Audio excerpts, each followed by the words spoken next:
Where did I go wrong? So this is one of those topics that is so simple and yet so misunderstood, so complicated, so vast, and paradoxically all of these at once that I hardly know where to start. What is Christian love, and what does it have to do with Christian marriage? Love is that combination of emotion and action whereby the lover seeks the flourishing of the beloved.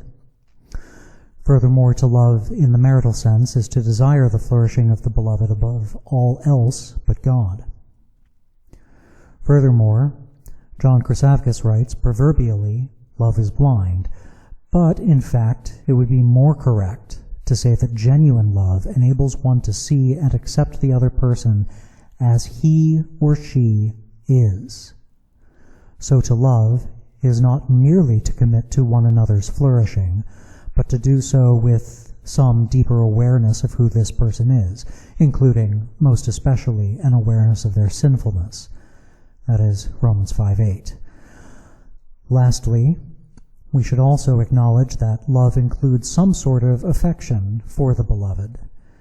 This need not be the kind of burning passion we associate with falling in love. Rather, it is the simplicity of feeling that my life, that the world as a whole, is bettered by the presence of the beloved within it. Thus, love involves action, recognition, and appreciation. So, what more is there beyond this? In this essay, I want to look at two things, really. I want to look at the concept of action and emotion within love and its origins, and those are kind of coupled together. And I want to look at the principle of Trinitarian love as it applies to loving relations. But first, the nature and origins of love. We live in an era that Charles Taylor calls the age of authenticity. By this, he means that we tend to emphasize emotion as the supreme justification for all our actions. One should not act out of compulsion or fear, but out of genuine desire. On the surface, this is an admirable sentiment. God does not want us to obey him out of fear or a sense of obligation, but out of love. However, the age of authenticity is not the biblical model for love. This does not recognize love as more than an emotion, nor does it understand the degree to which our emotions are, in fact, under our control. Scripture exhorts us to seek wisdom, not merely authenticity. And Scripture speaks of choosing with the heart. Modern sentimentality misinterprets the heart as the seat of our emotions, and most importantly, the seat of love or affection. However, this is not the biblical view, and this will be my focus for a little while here. The Brown Driver Briggs Hebrew-English Dictionary lists every known use of every Hebrew word in the Old Testament.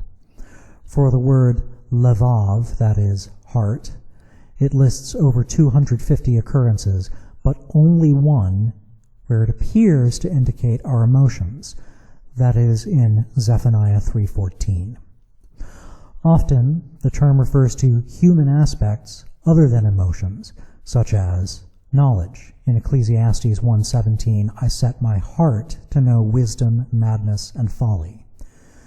We see memory in Lamentations 3:21, but this I remember in my heart, so I have hope. Presence of heart in that particular verse is often omitted in translations, I'm sorry to say. And we see, for example, circumcision of the heart in Deuteronomy 10:16 and Romans 2:29, and I'm not sure what this means, but it sure sounds ominous. Paul Evdokimov explains all of this. The heart the Bible speaks of is not the same as the emotional center of the psychologists. The Jews thought with the heart.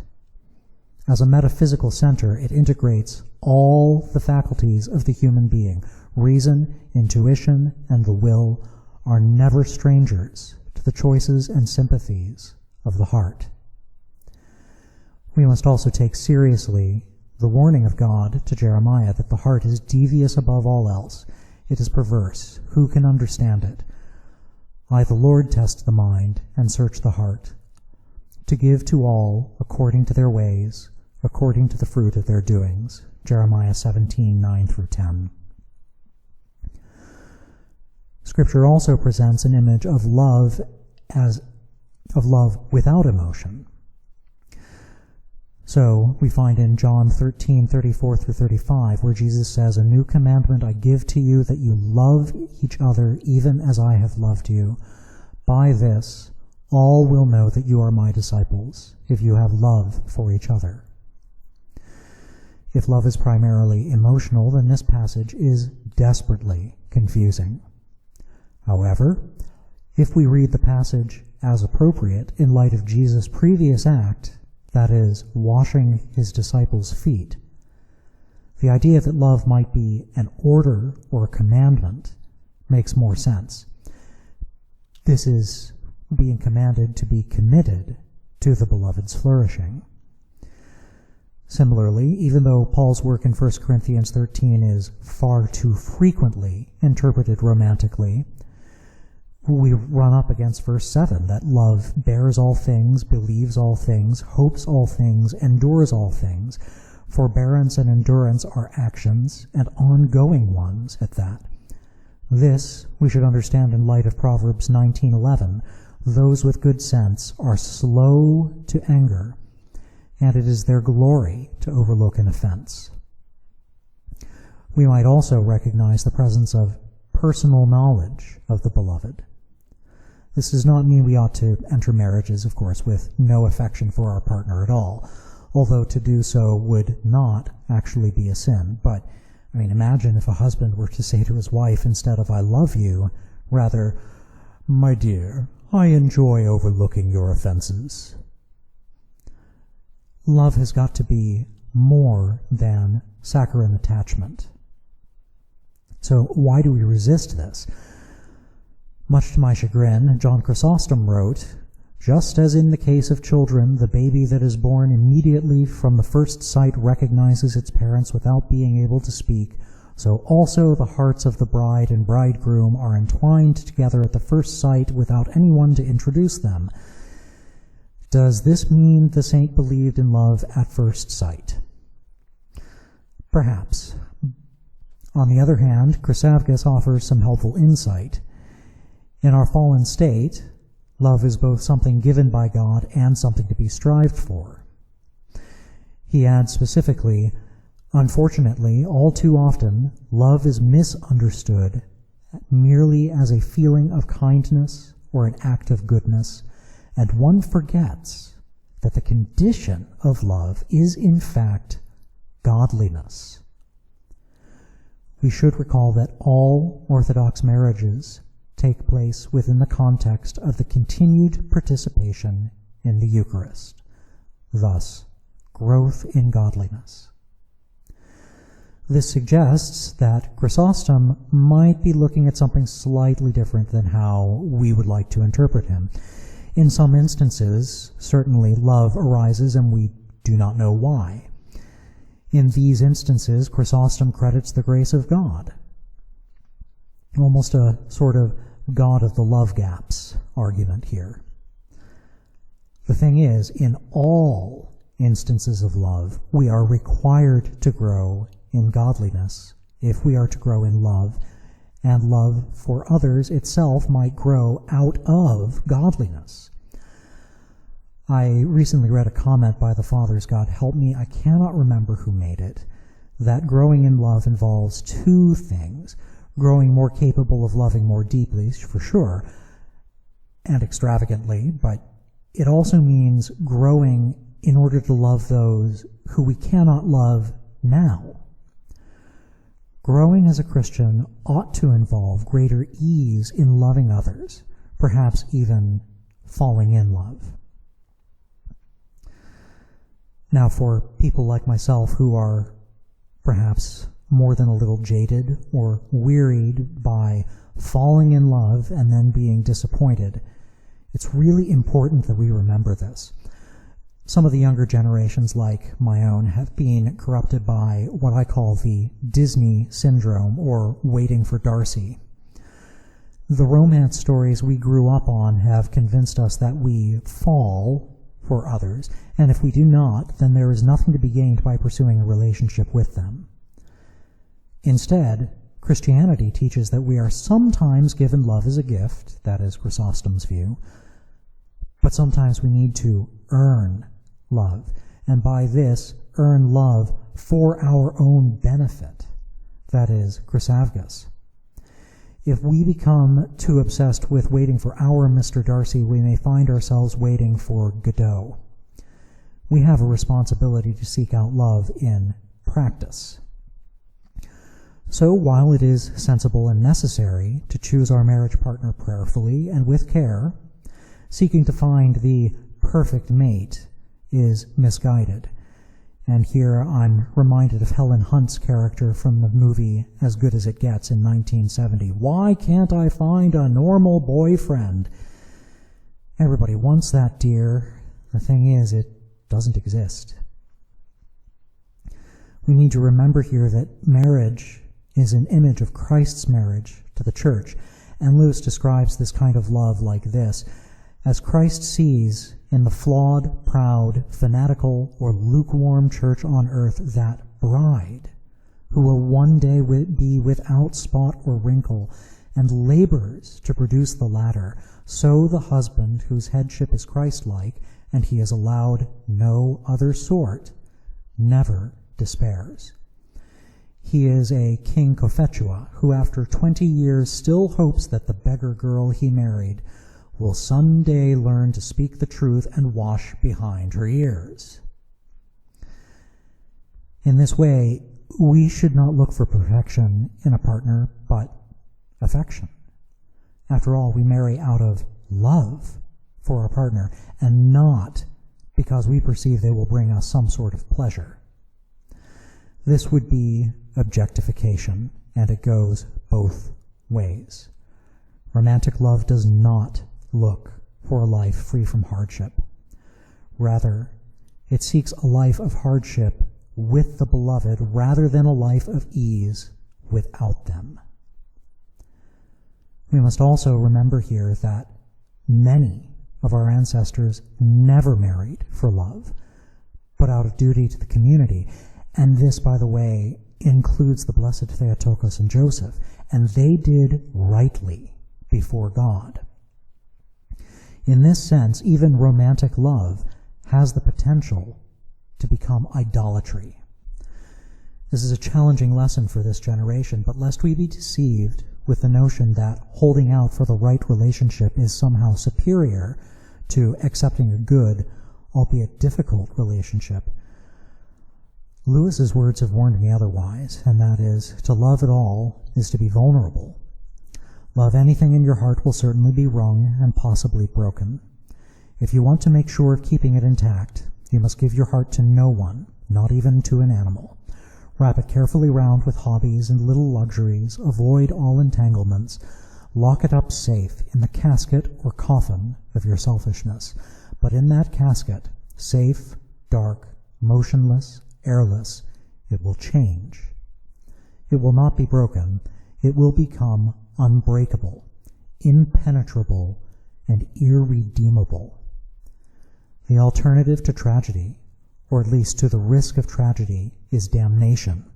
The only place outside heaven where you can be perfectly safe from all the dangers and perturbations of love is hell. If we do not practice love, we do not experience love. If we do not practice love, we do not know God, and we risk damning ourselves. Love is not the responsibility of others or something that we leave up to random chance. Love is my responsibility. As John Donne wrote, "No man is an island entirely of itself."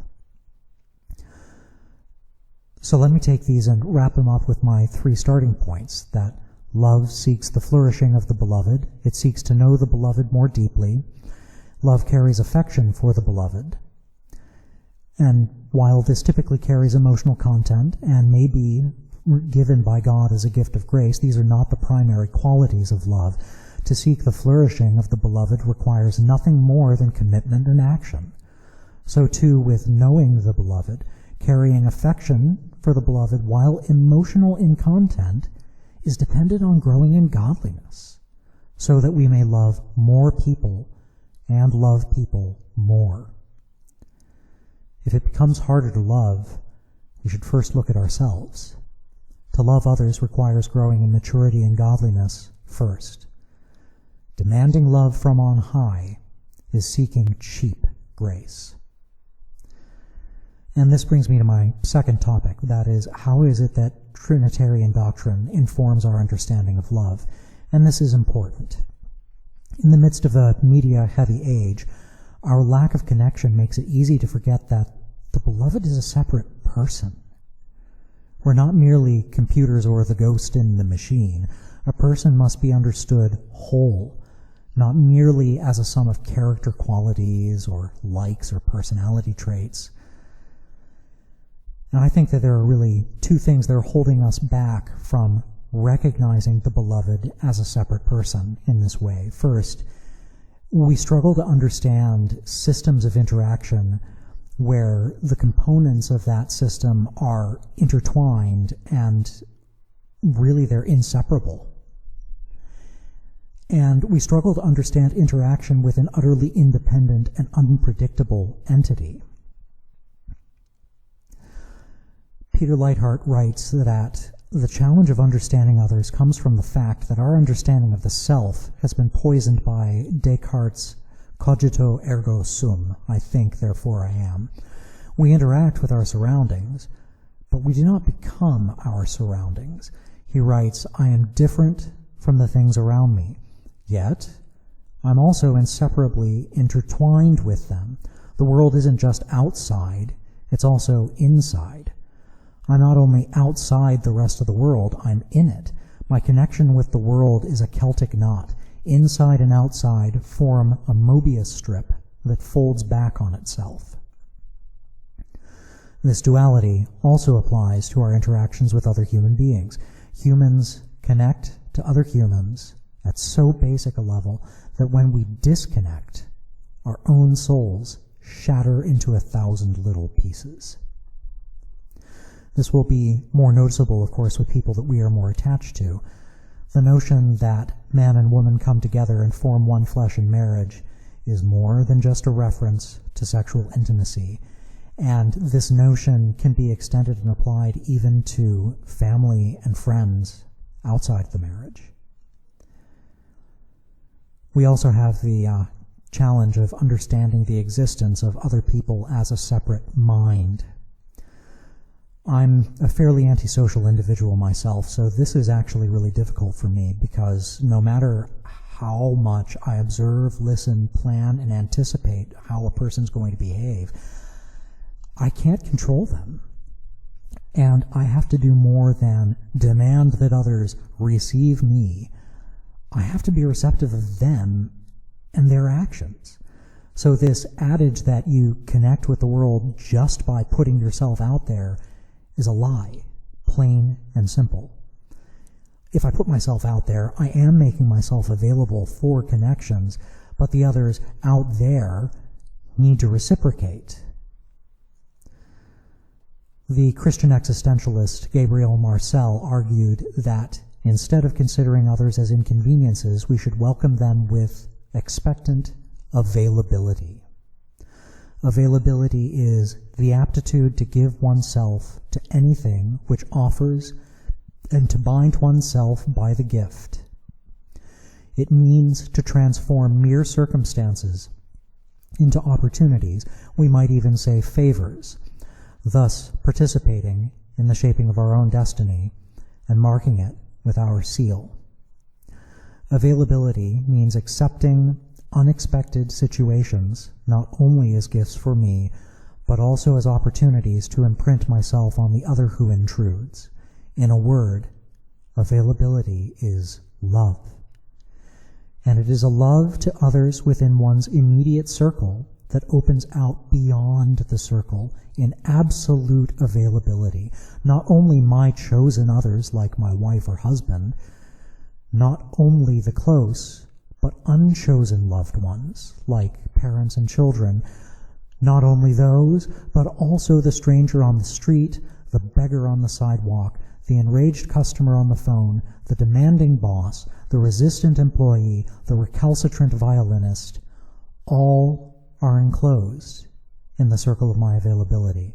It's a long paragraph from Lightheart's work. Here we see the traces of the Trinity surface. To love requires give and take, the interpenetrating perichoretic love of God.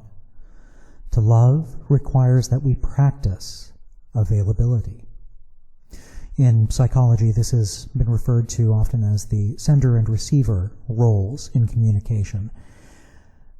I've found that American culture today is fairly obsessed with what does it mean to be a sender, and we never take time to think about what it means to be the receiver. And why not? Well, for one, I think that this aspect of relationship is taken for granted, and that's why we don't talk about it. But there's a second reason here, and that is availability is incredibly risky. And there are really three risks here. First, we risk taking away another person's uniqueness to try to consume them or reduce them to being merely another part of me. To love truly, one must not only move ecstatically out from himself to dwell in another, must not only open up a home in himself for the beloved, but must do so in a way that preserves the irreducible otherness of the beloved. Lovers penetrate one another only when they do not eradicate the individuality that makes their love possible. Love must ingest without digesting the other. So we see that availability entails risk and the possibility of being hurt, which is, in a sense, the second major risk, which is I risk being consumed by the other person. And this is particularly damaging if the other person is asking that I share in their pain. Painful as it may be, this psychological occupation of our souls by other people should not be shaken off. Our openness to their habitation in our minds, memories, imaginations, is an act of love.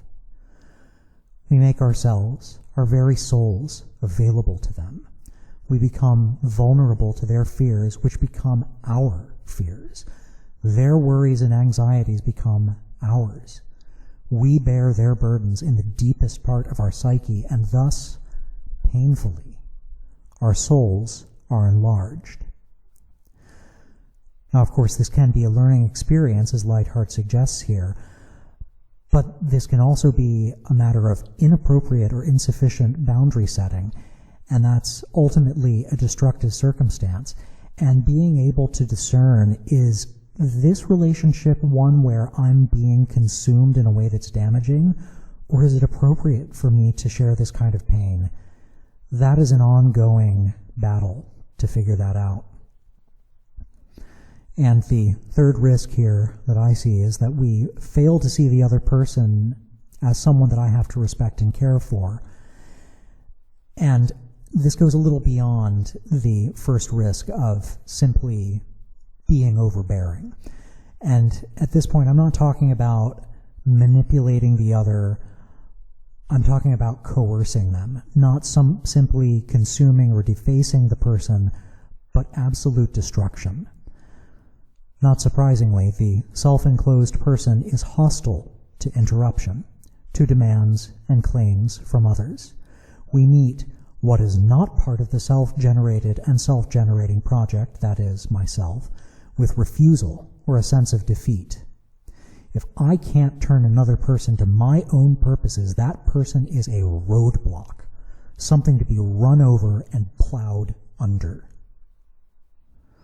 Though this behavior can seem intentional when we encounter it in others, Hanlon's razor should be applied here. Never ascribe to malice that which can equally be explained by ignorance or stupidity.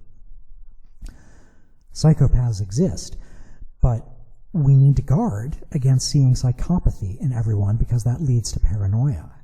And yet, to be available to others runs the risk of either plowing over that person or being plowed over. To recognize another's personhood is to recognize that they bring their own needs and baggage into a relationship. Relationships cannot be formed from a sort of pre-existing blueprint. We have to just kind of start tinkering about with them and see what surprises can be discovered.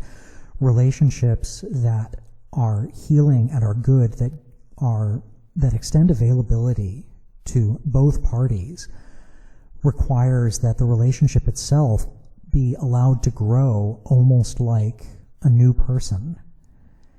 And it can be a very messy growing process. We owe to everyone a similar respect and deference as that which is due to God, especially to our husband or wife. Not, as Martin Buber puts it, I and you, but I and thou. We must not merely see people through the eyes of God, but we need to, in a sense, be able to see God behind the eyes of others.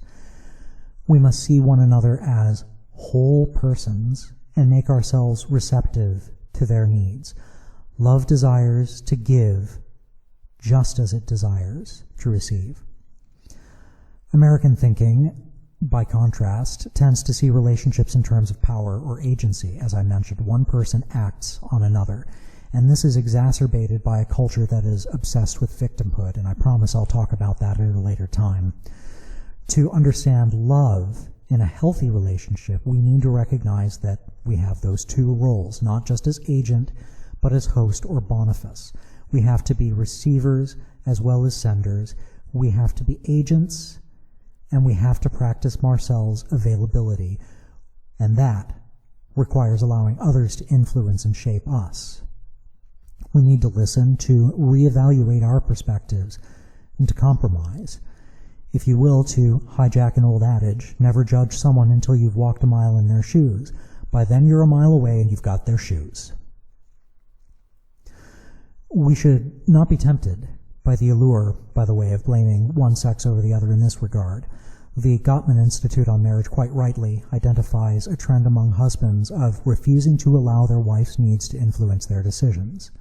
Men, the embodiment of the Logos, often struggle to appreciate the feelings of their wives, and failing to appreciate this need, men ignore the need.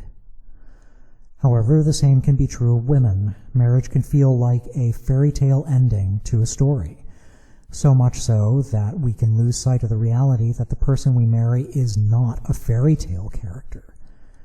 There are no damsels in distress or knights in shining armor.